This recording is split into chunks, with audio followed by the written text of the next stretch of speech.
This time, it was all in very slow motion, the unpacking of the suitcases. He did his own. She left hers by the door. "I don't need anything," she said, leaving it locked. "You'll need your nightgown," he said. "I'll sleep naked," she said. "Well, it isn't my fault," he said. "That damned car." "You can go down and watch them work on it later," she said. She sat on the edge of the bed. They were in a new room. She had refused to return to their old room. She said she couldn't stand it. She wanted a new room, so it would seem they were in a new hotel in a new city. So this was a new room, with a view of the alley and the sewer system instead of the plaza and the drumbox trees.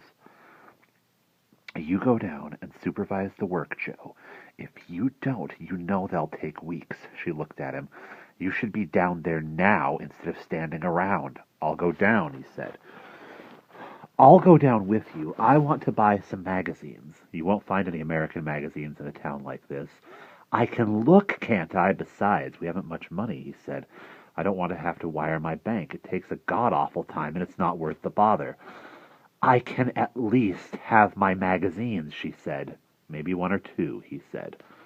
"As many as I want," she said feverishly on the bed. "For God's sakes, you've got 1,000,000 magazines in the car now. Post's, Collier's, Mercury, Atlantic Monthlies, Barnaby's, Superman. You haven't read half of the articles." "But they're not new," she said. "They're not new. I've looked at them, and after you've looked at a thing, I don't know. Try reading them instead of looking at them," he said. As they came downstairs, night was in the plaza. "Give me a few pesos," she said. And he gave her some. "Teach me how to say about magazines in Spanish," she said. "Quiero un publicación americano," he said, walking swiftly. She repeated it, stumblingly, and laughed. "Thanks." She went on ahead to the mechanic shop, and she turned in at the nearest Farmacia Botanica, and all the magazines racked before her there were alien colors and alien names. She read the titles with swift moves of her eyes and looked at the old man behind the counter. "Do you have American magazines?" she asked in English, embarrassed to use the Spanish words. The old man stared at her. "Habla inglés," she said. "No, señorita." She tried to think of the right words. "Quiero..." "No." She stopped. She started again. "Americano, un magazines." "Oh, no, señorita." Her hands opened wide at her waist, then closed like mouths. Her mouth opened and closed. The shop had a veil over it. In her eyes, here she was, and here were these small-banked adobe people to whom she could say nothing, and from whom she could get no words she understood. And she was in a town of people who said no words to her, and she said no words to them except in a blushing confusion and bewilderment, and the town was circled by desert and time, and home was far away in another life. She whirled and fled.